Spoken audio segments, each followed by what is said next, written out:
Chapter 1. 3 in the morning, I put down the financial reports in my hand and rubbed my stinging eyes. On the monitor in front of me, strings of numbers still jumped clearly. This was the fourth time in 3 months that abnormal fund transfers had appeared. Each transaction under $5 million. Individually, they might seem insignificant, but accumulated, they had already exceeded $200 million. Even more bizarre was that these transactions all occurred late at night. I opened the surveillance system and pulled up the footage from when these transactions occurred. Quickly, my finger froze on the keyboard, and my whole body felt like it had fallen into an ice cave in the dimly lit corridor. My wife, Lillian, was walking with Simon, the company's biggest partner. She was wearing a Chanel suit and high heels, intimately linking her arm with his as they walked into her office. And that day, I was away on a business trip. I fast-forwarded to an hour later. The two of them came out one after another. Lillian's hair was slightly messy, and her face had an unnatural flush. Simon straightened her collar for her, and she playfully hit him before falling into his arms. I watched the entire video expressionlessly. Then I opened the surveillance records from the past 2 years. Intimate scenes flashed before my eyes. Kisses in the office, flirting in the elevator, clandestine figures in the underground parking garage. They were so brazen, as if they had long been accustomed to this immoral pleasure. My wife, the dignified legal director of an investment company, again and again with my business partner, staged such a good show in my absence. In the office late at night, I gripped the coffee cup in my hand. Scalding liquid overflowed from between my fingers, burning the back of my hand painfully. But this pain was insignificant compared to the nausea churning in my heart at this moment. We have been married for 5 years. She was the campus belle I pursued and won over from business school. I gave her the best of everything: career, status, luxury goods. And now her return to me is such naked betrayal. My phone suddenly vibrated. It was a message from her. Honey, are you working overtime at the company tonight? Should I ask the housekeeper to send you some late-night snacks? I stared at this message for a long time until the phone screen automatically dimmed. Then I stood up and walked to the window. Through the glass, I could see my reflection. 35 years old, suit and tie, the standard look of a successful person. But the expression on my face at this moment was inexplicably ridiculous. I reopened my phone and replied, "No need. I am coming home soon." A lie for a lie. That is only fair. Chapter 2. It was almost 4 o'clock when I got home. The villa was pitch black, except for a warm yellow bedside lamp in the master bedroom on the 2nd floor. Lillian, wearing a silk nightgown, was leaning against the headboard reading documents. Seeing me come in, she put down the files and smiled. "It is so late. Are you very busy with work?" I changed into my pajamas and lay down beside her. "Yes. Several projects are at a critical stage recently, and I am a bit overwhelmed. You need to take care of yourself." She reached out and turned off the bedside lamp, gently rubbing my cheek. "I just had my secretary order a batch of deep-sea fish oil today. Remember to take it tomorrow." In the darkness, listening to her gentle murmurs, I suddenly found it amusing. For 5 years, she has been such a perfect wife, considerate, gentle, successful in her career, yet never forgetting to take care of the family. Everyone envies me for marrying such a woman. But now I know that this is just a carefully designed tender trap. I turned over and pulled her into my arms. She leaned against me obediently, letting out a contented sigh. "Honey, you smell like coffee." She wrinkled her nose. "You drink a lot of coffee again." "Right. It is not good for your stomach." I did not speak, just tightened my arms around her. She thought I was being affectionate and patted my back with a light laugh. And I was thinking just a few hours ago, why she nestled in Simon's arms like this? Was she speaking such considerate words in such a gentle voice? In the late-night bedroom, we embraced and slept. She quickly fell asleep, her breathing long and even.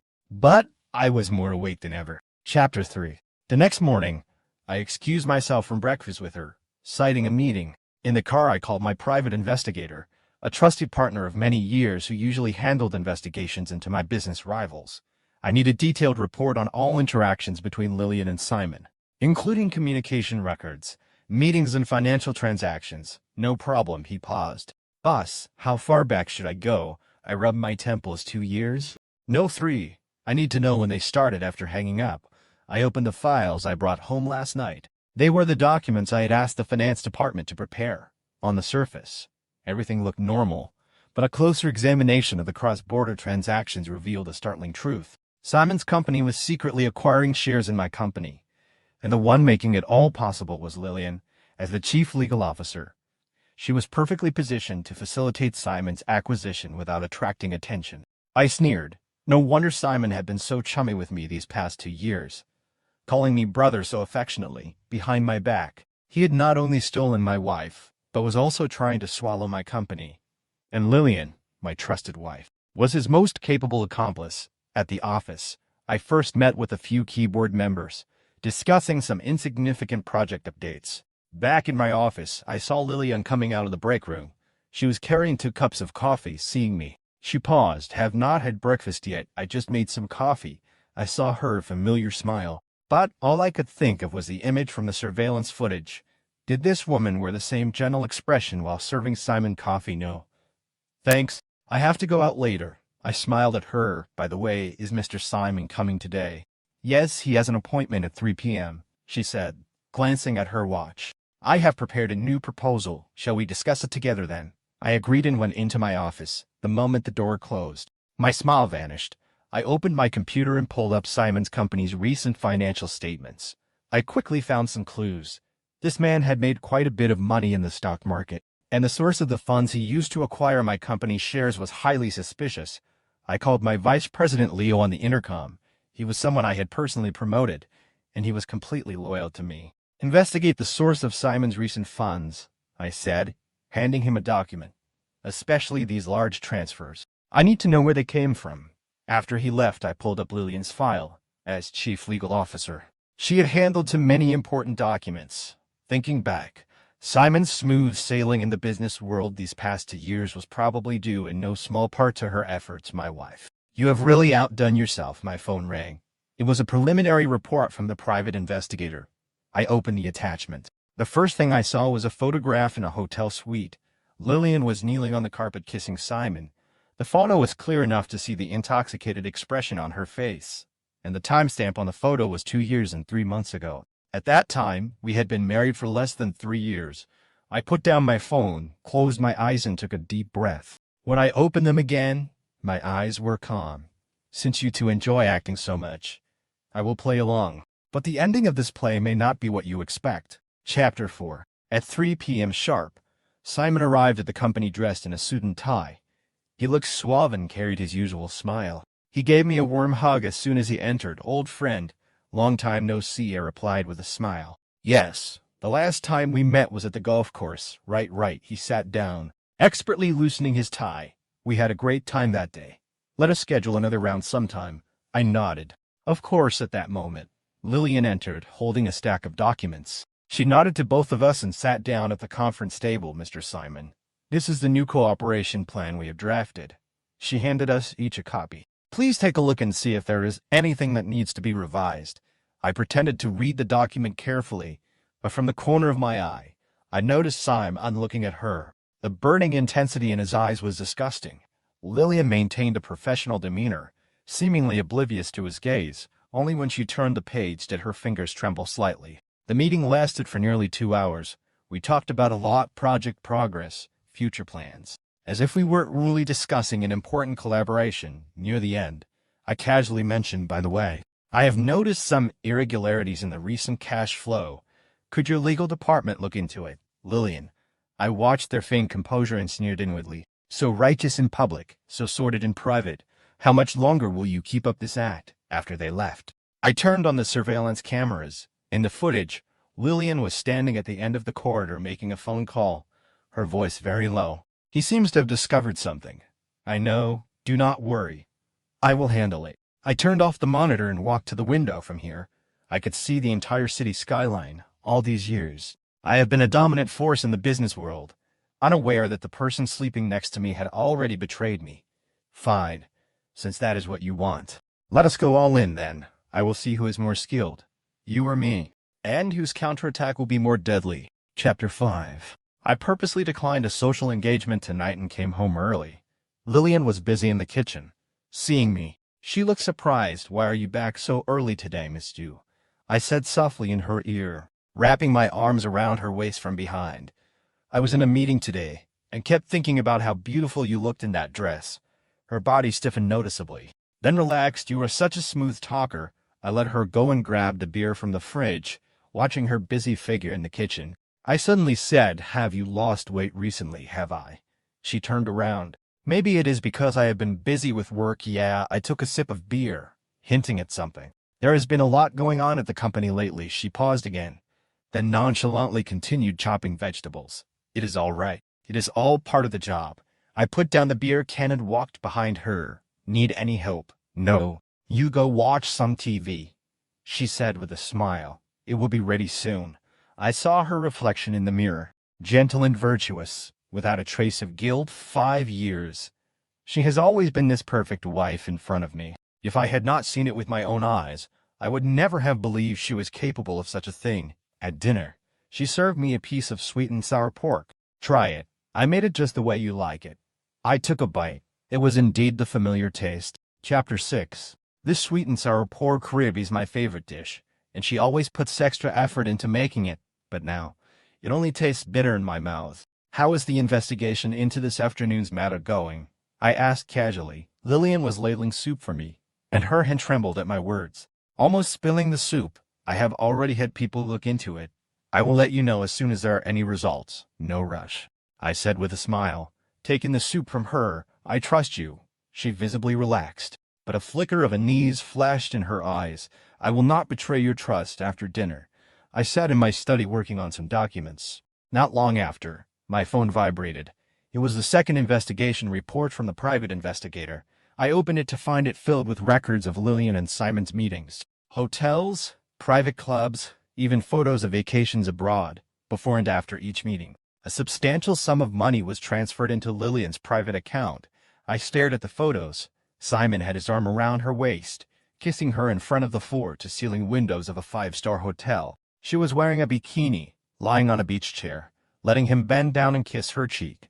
These photos span more than 2 years, with new records almost every month. The transfer records were even more sickening, starting from tens of thousands to later hundreds of thousands at a time. My wife, while selling her body and soul, had even increased her price several times over. "Honey," Lily knocked on the study door. "I made you some ginseng tea." I quickly closed the file and said casually, "Come in." She walked in with the tea and placed it beside me. Then she wrapped her arms around my neck from behind. "Working so late, you do not take care of yourself." I held her hand, rubbing it in my palm. "It is enough that you care for me." She rested her chin on my shoulder and chuckled softly. Smooth talker. I turned around and pulled her into my arms in the darkness. I looked at her expression and suddenly said, "Lillian, do you love me?" Her movements paused. Then she leaned in and kissed me. "Of course I do. Why else would I marry you?" I held her, smelling the familiar scent of her perfume, and suddenly felt nauseous. Just this afternoon, she had been with Simon at the hotel. The scent of perfume had not even faded yet, and she was already in my bed. What did this intimacy mean to her anyway? Chapter 7. The next day, I specifically invited the CFO to lunch. "There has been some unusual cash flow recently. I need you to look into it for me." I handed him a cigar. "Especially these cross-border transfers." He took the cigar, hesitated for a moment. "Director Lillian, do not worry about her. Report directly to me." I lit the cigar and took a deep drag. "Also, do not let anyone else know about this for now." After lunch, I returned to the company and ran into Simon coming out of the elevator. "Yo, little brother is back." He greeted me with a smile. "Just finished discussing a few project details with Director Lillian." I smiled. "Thanks, Mr. Simon." "You are welcome. You are welcome." He patted my shoulder. "Dinner together tonight?" "No, I have an appointment with another client tonight." "All right, let us do it another day." Watching his retreating figure, I took out my phone and sent a message to Leo. "Investigate Simon's recent itinerary." He quickly replied, "Already working on it. Should have results in the next couple of days." I put away my phone and walked into my office. I opened my computer and pulled up Lillian's personnel file. Her resume showed she was a typical top student, a high-achieving graduate of a prestigious law school. She had won multiple major cases during her internship after graduation. She joined a well-known law firm and became a partner within 2 years. Such a resume was enough to make anyone envious. It is a pity she used her talents in the wrong places. I then pulled up the projects she had handled in the past 2 years. Sure enough, she personally handled any project related to Simon, and every time, at a critical moment, She would find a way to create an advantage for Simon. No wonder he was able to quietly acquire so much stock in just 2 years. Just then, the intercom buzzed. It was Leo. Boss, there is something I need to report to you. Come in. He walked in with a stack of documents, his expression grave. I have tracked the source of Simon's funds. Most of the money was transferred from several offshore companies. I took the documents and scanned them quickly. My face gradually darkened. These offshore companies were all related to our competitors. Every time funds were transferred, Simon would acquire a batch of shares in our company. In other words, he not only betrayed our partnership, but also colluded with our competitors, attempting to swallow my company. Keep investigating. I put the documents on the table, especially the shareholder composition of these offshore companies. After Leo left, I pulled up Lillian's work log as expected. She had frequently visited our competitors' companies recently. Nominally for business negotiations, she was actually acting as a liaison for Simon. No wonder he was able to quietly acquire so much stock in just 2 years. Just then, the intercom buzzed. Inside was the recording of Lillian and Simon's conversation from last night. He asked the finance department to audit the accounts. We have to be careful. Do not worry. I have already made arrangements. You will not find anything in those documents, but do not worry. In a few months, once the acquisition plan is complete, everything will be over. Then I will take you to live abroad, and you will not have to put up with them anymore. Hearing this, I pressed the pause button. Very well. Since you are planning to play this game, there is no need for me to hold back any longer. Chapter 8. When I got home that evening, Lillian was already asleep. I slipped into bed quietly, but she seemed to be startled, turning over and murmuring, "Honey, you're back." "Yeah. Go back to sleep," I whispered. Tucking her in, she snuggled closer to me and quickly fell back asleep. Looking at her sleeping face, I remembered when we first met, she was still an intern at a law firm, and I had just taken over the family business. Our first encounter was at a business dinner. She was wearing a simple little black dress, standing alone in a corner, lost in thought. I walked over with a glass of red wine and asked if she wanted to drink. She smiled and shook her head. "No, I still have work to do later." Such a simple opening line. Yet I fell for her at first sight. Pursuing her was not easy, but I never gave up. Finally, a year later, she accepted my proposal. Married life with her had always seemed perfect. Successful in her career, yet never neglecting our home. We rarely argued, and she always tolerated my temper and busy schedule. Everyone said we were the perfect couple, envious that I had married such a virtuous and capable wife. But now I know it was all a facade. Her gentleness, her thoughtfulness, her perfection, all a carefully crafted deception. I got out of bed and went to the study. Turning on the computer, I pulled up Simon's recent itinerary. In 3 days, he was flying to the US to negotiate a merger. And according to the private investigator, he had already booked plane tickets and a hotel room for 2. It seemed he planned to take Lillian with him. I glanced at the clock. 2:00 a.m. I picked up the phone and dialed Leo's number. "Get ready, we are going to the US the day after tomorrow." After hanging up, I sent a message to the private investigator. "Keep a close eye on Lillian and Simon. They will definitely slip up on this trip to the US." Putting down my phone, I walked to the window in the darkness. The city lights were still dazzling. "Lillian, do you think this is a perfect betrayal? Just wait and see." Chapter 9. The next morning, I went to the company as usual. Lillian was already waiting in the conference room. Seeing me enter, she handed over a document. "Husband, this is the report the finance department compiled yesterday. Take a look." I took it and flipped through it. All fake accounts she had meticulously designed. Every fund flow was impeccable. If I had not been prepared, I would not have found any problems. "Good work," I said with a smile. "Have you been too tired recently? You look a little pale." She froze for a moment, subconsciously touching her face. "Really? Maybe I have not been sleeping well. I am going on a business trip to a country the day after tomorrow. Do you want to come along?" I asked casually. "It is a good opportunity to relax." A flicker of panic crossed her face. "No, there is still a lot to do with the company." I did not force her. Just said, "Then rest well at home." After the meeting, I returned to my office. Unsurprisingly, I saw a text message. "The itinerary for the day after tomorrow has been confirmed. Everything is going according to plan." It was from Simon. On the surface, the message was about the merger, but in reality, it was telling my wife that their plan to elope was ready. I sneered and deleted the message at noon. Lily knocked on the door. "Want to have lunch together?" "No, I have an appointment with a client." I organized the documents on my desk. You go ahead. She nodded and turned to leave. I suddenly called out to her, wait. Come home early tonight, I said. I want to have dinner with you. She smiled and agreed.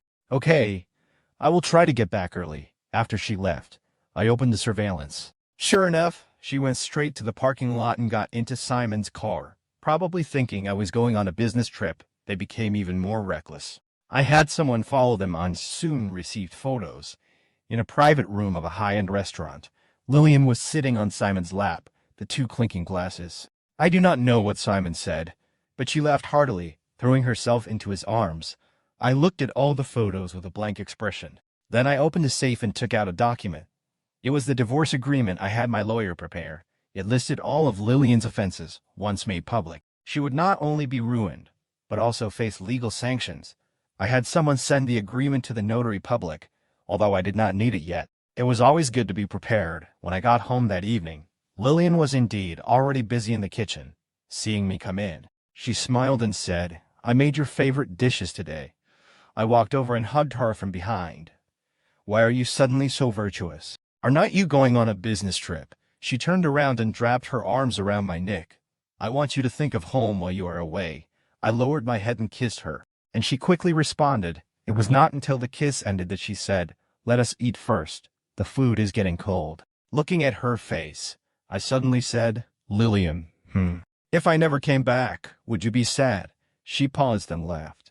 Do not be silly. You won't be. I looked into her eyes and said word by word, I will definitely come back. Chapter 10. The next morning, I arrived at the airport on time. Lillian had gotten up early specifically to see me off.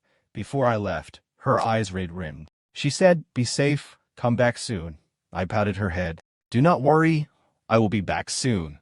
Before turning away, I saw her take out her phone and quickly send a message. She was probably telling Simon that I had left. Before boarding, Leo came up to me. Everything is arranged. I nodded. Good. Let us begin. After the plane took off, I closed my eyes to rest. Not long after, the flight attendant came over with the meal cart and handed me a document. It was the latest news from the private investigator. Simon and Lillian had arrived at the airport half an hour ago and were preparing to board another flight to Country M. I opened my phone. Inside were photos of them taken at the airport. Lillian was wearing sunglasses and a mask, while Simon was dressed casually. The two looked like an ordinary couple. It seemed they planned to elope directly after finishing the merger in Country Y. How naive did they think they could escape everything by running abroad? 10 hours later, we landed in Country Y. It was already dark when we left the airport. Leo drove me to the hotel. On the way, he said, Simon booked a different hotel. Should we? Do not worry about them. I interrupted him. Proceed as planned. He nodded and said no more. After arriving at the hotel, I quickly tittied up and went straight to the acquiring company. The negotiations went very smoothly. The other party clearly had not expected me to come personally. By the time we signed the contract, it was already 9 p.m. I looked at my phone. Sure enough, Lillian had sent me several messages asking if I had arrived and why I was not answering her calls. I casually replied in a meeting, then had someone look into Simon's whereabouts. Soon, the private investigator sent a message. They were at a Michelin-starred restaurant not far from here. I checked the time and instructed Leo, get ready. It is time to give them a surprise. Half an hour later, I stood outside the restaurant and saw them through the floor-to-ceiling windows.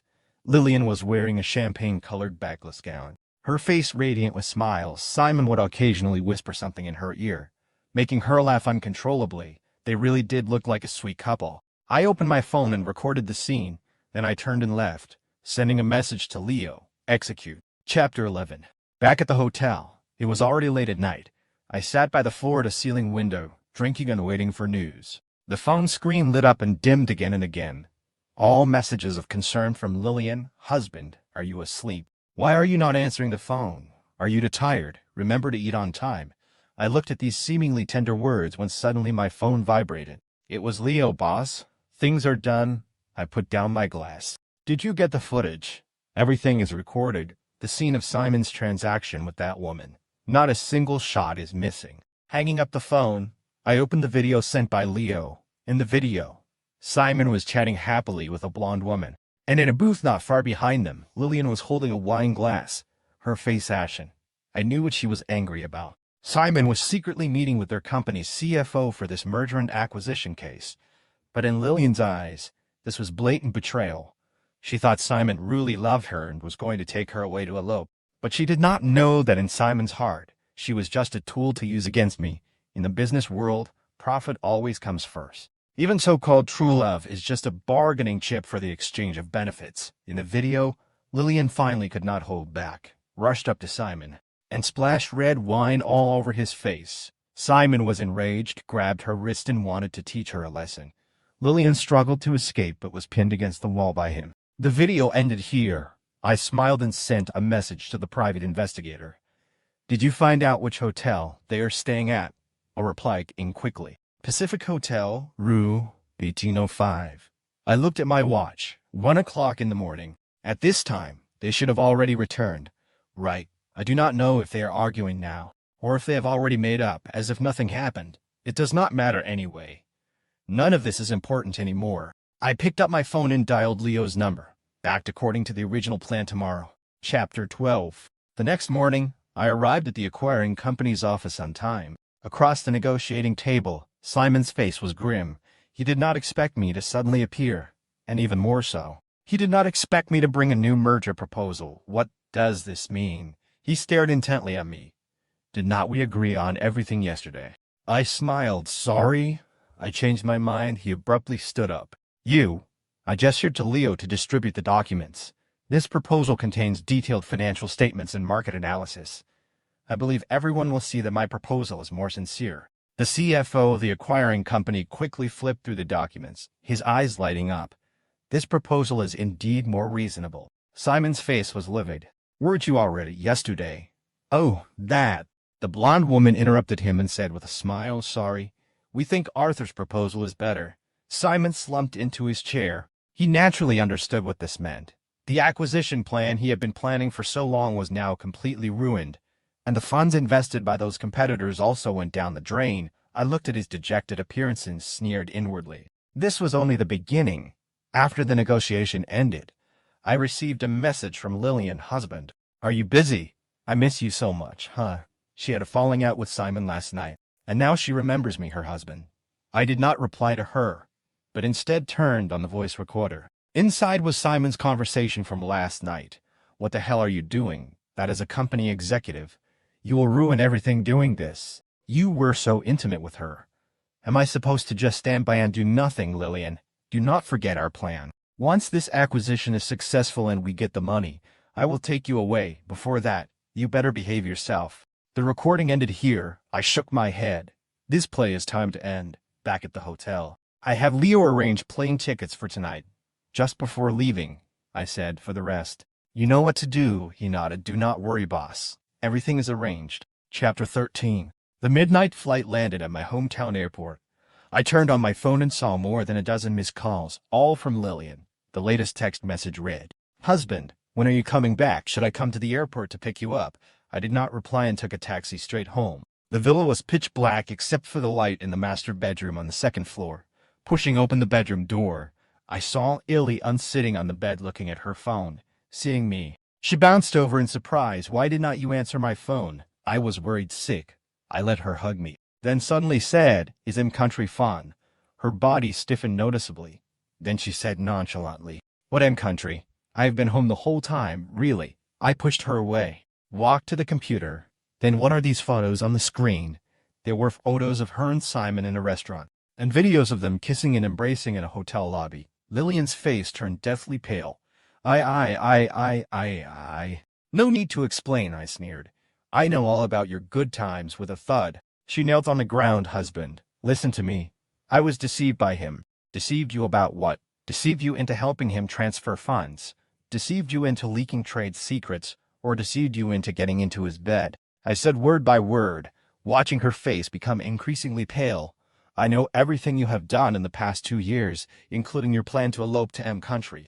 Her eyes widened. You know everything. Otherwise, why do you think Simon's merger failed? I looked down at her, condescending.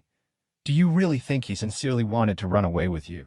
No, it is not like that, she murmured to herself. He said he loved me, wanted to take me. I interrupted her. Looks like you still do not know. He has been eyeing our company for a long time, and you were just a pawn he is using. As I spoke, I opened the call records between Simon and his competitor, listening to the recording of their conversation plotting to acquire the company. Lillian's face became increasingly pale. Listen carefully to how your true love evaluates you. Simon's contemptuous voice came from the recording. Lillian, that stupid woman actually thought I loved her. Once I get control of the company, I will dump her first thing. Chapter 14. Lillian collapsed onto the ground, tears streaming down her face. Impossible. This is impossible. I watched her break down coldly and continue playing the recording. Simon's voice was still contemptuous. She thinks she is someone important. Is not she just relying on her face to latch onto a rich man? In the end, what is the difference between her and those women standing on the street? Enough. Lillian covered her ears, tears streaming down her face uncontrollably. Stop playing it. I turned off the recording, walked over to her and squatted down. Now, do you know how foolish you were? For a man who does not love you at all. You betrayed your husband and family. She raised her head, her eyes filled with despair. I am sorry. I really know I was wrong. No, you were wrong, I sneered. You are feeling sorry for yourself for being deceived. Right. If Simon had really taken you away, you would be enjoying yourself abroad now. Why would you be apologizing to me here? No, it is not like that. She grabbed my trouser leg. I really regret it. Please forgive me. I shook her off. Too late. In a few days, I will convene a shareholders' meeting and everything will be made public then. The evidence of your collusion with Simon to transfer funds and leak trade secrets is all prepared. She suddenly raised her head, her face deathly pale. You want to? What do you want to? What do you think I should do? I squatted down, looking at her terrified eyes. These are all crimes that can put you in jail. Lillian collapsed onto the ground, tears streaming down her face. I do not want to go to jail. Do not want to. Then cooperate obediently. I stood up, took a document from the drawer. This is a divorce agreement. Sign it now. She took the document, saw the conditions on it, and her body trembled violently. This is two to what?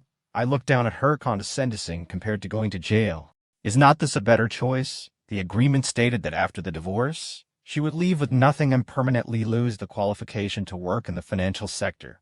For an ambitious career woman, this was tantamount to a death sentence, but she had no choice. Watching her sign her name with trembling hands, I felt no emotion in my heart. This is the price of betrayal. Chapter 15. The next day, I took the divorce agreement to the notary office. Lillian seemed to have all her strength drained away. Her whole body curled up on the bed when I came in. She raised her head, her eyes red and swollen. Could you give me another chance, I sneered. When you betrayed me, did you ever think about giving me a chance? She bit her lip, tears streaming down again. Looking at her pathetic state, I suddenly found it funny. Do you know, from the moment I discovered your affair until now, I have been thinking about one question. She stared blankly at me. Where exactly have I wronged you? I gave you such a good life and supported you in every aspect of your career. But why did you still treat me like this? She opened her mouth but could not say a word. Forget it. It is meaningless to talk about this now. I turned to walk out. Next week is the shareholders' meeting. You had better think clearly about how to face it. Wait. She called out to me, Simon. How is he? I stopped and turned back to look at her. What do you think? After I left, the private detective sent a message. Lillian had made more than a dozen calls to Simon, but no one answered. I smiled. Simon is probably in dire straits himself now. How could he have the mind to care about her? And this is just the beginning. In this game of betrayal, someone has to pay the price. And I will make them understand what true despair is. Chapter 16. The next day, Simon was taken away by the police. He was suspected of embezzlement, illegal operation of similar businesses, misappropriation of public funds, all sorts of charges adding up to a 10-year sentence. As soon as the news broke, Lillian, who was sitting at the dining table, dropped her phone to the floor. I was drinking coffee and glanced up at her when I heard the sound. What is wrong? Heartbroken. Her face was deathly pale and her fingers holding the phone trembled slightly. You were prepared for this all along, weren't you? Otherwise, I put down my coffee cup. Did you think I was a fool, oblivious to everything all these years? She stared at me blankly, tears streaming down her face. Then why did not you do it sooner? Why? I sneered, of course. It was too late, until you had exhausted all your good deeds, then round you up all at once. She slumped into the chair, her voice hoarse. You are so ruthless. I am ruthless. I suddenly laughed. When you betrayed me, why did not you call yourself ruthless then? As I spoke, I pulled out my phone and played a video. Simon was in the police station frantically pointing out that Lillian was the mastermind, saying he was seduced by her. Take a look what your true love looks like now. Lillian watched Simon's expression in the video, her body shaking uncontrollably. Cannot take it already. I turned off the video. Do not worry. The real show is yet to come. In the afternoon, the police summoned Lillian. When she was taken away, she was completely alone. In the evening, I received a message from the private investigator. Lillian had confessed everything at the police station, including how she used her position to help Simon transfer funds and steal trade secrets. It seems she is truly scared. I stood in front of the French window and lit a cigar. The night outside the window was as dark as ink while my reflection was exceptionally clear. This revenge has only just begun. Chapter 17. The shareholders' meeting was held as scheduled. The conference room was full of people, all waiting for a good show. I walked onto the stage and took out a stack of documents today. I am going to reveal something to everyone. The projector turned on. Lillian and Simon's wrongdoings were clearly displayed in front of everyone. As the general counsel of the company, Lillian has taken advantage of her position to repeatedly leak commercial secrets, and Simon used this information to secretly acquire company shares, attempting a hostile takeover of our company. The evidence was conclusive and irrefutable. The room erupted in an uproar. Some people angrily slammed the table. That bitch. Others sighed with emotion. President Arthur, you have raised a viper in your bosom. I surveyed the audience. Everyone, this is their true colors now. The police have intervened in the investigation, and I will also use legal means to protect the interests of the company and shareholders. After the meeting, many shareholders came to talk to me. They all said they supported my decision to bring these two traitors to justice. I responded with a smile, but in my heart I thought, you people are just here for the spectacle. If Simon's plan had succeeded, you would have probably turned against me long ago. When I returned home in the evening, Lillian had already moved out. She did not dare to see me and only left a letter on the dining table. Husband, I am sorry. I know my sins are unforgivable. I tore the letter to pieces and threw it into the trash can. This home has never been her haven. Since she chose to betray me, she should have expected this day. I opened the safe and took out a document. It was an investigation report on Lillian's parents. Since she is so ungrateful, then do not blame me for pushing her to the point of no return. Chapter 18. The next day, Lillian's parents came to my door. The elderly couple knelt in front of me weeping bitterly. Please let Lillian go. She is still young. It was just a moment of foolishness. I looked at them coldly.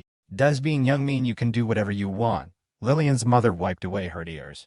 She already knows she was wrong. Please forgive her this time. I scoffed and took out a document from the drawer. Take a look at this before you say anything else. It was a land transfer contract. It clearly stated that Lillian, in her parents' names, used the money I gave her to buy several pieces of land in her hometown and then sold them to Simon's shell company at a price far exceeding the market price. This. Lillian's father's hand holding the contract trembled slightly. Your daughter took my money to secretly collude with someone else and even used your names to launder money, I said coldly. If this gets out, you won't be able to escape responsibility either. The elderly couple collapsed to the ground. Mr. Lawrence, I will give you two choices. I looked down at them. Either accept legal sanctions or what? Lillian's father asked anxiously. Sell the land to me, and then leave the city forever. Otherwise. Why do you think Simon would be interested in your pieces of land? I sneered. Because a high-speed railway station is about to be built there. Once it is built, the land price will increase dozens of times if not more. Lillian's father's face turned pale. You knew all along. Of course I knew. I stood up and looked down at them condescending. After all, I was the one who secured that project. The elderly couple exchanged a glance, their faces full of despair. Think it over and let me know. I walked to the door. I will give you 3 days. In the evening, Lillian called me. Please let my parents go. Her voice was hoarse. It is my fault. Come at me. I interrupted her. Are you worthy? There was silence on the other end of the phone, remember. You are nothing now, I said word by word. If you want to protect your parents, make them obedient. Hanging up the phone, I glanced at the time. The trial is in 2 days. Simon and Lillian will both appear in court. I opened my computer and pulled up the trial preparation materials. This play is time to end it. Chapter 19. On the day of the trial, the courthouse was surrounded by reporters. After all, This was one of the most sensational cases in the financial world in recent years. A senior executive of a listed company colluded with a partner to transfer funds, leak trade secrets, and even attempt a hostile takeover. It was simply a textbook case of financial crime. I walked into the courtroom in my impeccable suit, passing through the barrage of media cameras and microphones without looking sideways. In the courtroom, Simon and Lillian sat on opposite sides. Simon's suit was wrinkled and he looked much more haggard. Seeing me, he gnashed his teeth and said, "Arthur, you are so ruthless." Lillian kept her head lowered, not daring to look at me. I tugged at the corner of my mouth. Ruthless. This is just the beginning. The trial began and the prosecution presented a large amount of evidence. From fund transfers to communication records and then to the process of leaking trade secrets, everything big or small was crystal clear. Simon became frantic, jumped up and pointed at Lillian. "It is all her fault for seducing me. If she had not taken the initiative, how could I have?" Lillian finally raised her head. "Simon, do you still have any shame? Who was it who said they wanted to take me?" Silence. The judge banged the gavel. I watched coldly as they blamed each other.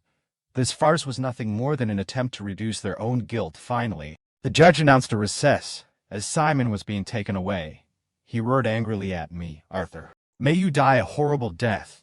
Lillian, on the other hand, did not say a word, but I noticed her clenched fists were trembling slightly. Walking out of the courtroom, reporters swarmed around me. "President Arthur, what do you have to say about your wife's betrayal?" I stopped and looked at the camera lens. "I only want to say that any betrayal must pay the price. Then will you forgive Ms. Lillian?" I smiled and said, "Some mistakes once made are forever beyond redemption." At the press conference that evening, I formally announced a bombshell. The company will launch a 100 billion yuan high-speed railway station commercial complex project, and the project site is precisely the plots of land owned by Lillian's parents. I knew she would definitely see this news and she would certainly understand that I was going to completely cut off her parents' escape route as well, because the price of betrayal is never just a matter for one person alone. Chapter 20. The next day, early in the morning, Lillian proactively applied to confess her guilt in court. She tearfully confessed everything, including how she used her position to tip off Simon, how she helped him transfer funds, and even their affair was confessed clearly. Simon was so angry that he jumped up and pointed at her, cursing loudly, "You bitch." I sat in the audience watching this farce. It was truly laughable. When you were betraying me, you were lovey-dovey. But now you are biting each other like two mad dogs. After the court session ended, when Lillian was being taken away, she passed by me. She stopped, her voice choked with sobs. "I am sorry." I turned a deaf ear and walked straight out. When I returned home in the evening, the butler handed me a letter sent by Lillian's parents. The letter said they decided to move back to their hometown and would never appear in front of me again. They only begged me to be lenient towards their daughter. I threw the letter into the fireplace, watching it turn into ashes in the flames. At this moment, the phone rang. It was Leo. "Boss, the matter at the high-speed train station has been settled." I looked at the night scene outside the window. "Let them offer a good price." Hanging up the phone, I opened the safe and took out a stack of photos. These were the moments of Lillian and Simon over the years. From the initial ambiguous glances to the later crazy betrayal, I flipped through them one by one, suddenly laughed. These will all become the past, and they will also receive their due punishment, sir. The butler knocked and came in. "Do you need me to help you pack up Mrs. Lillian's things?" I shook her head. "Just throw them away from now on. This house will no longer have hurt races, just like she never existed."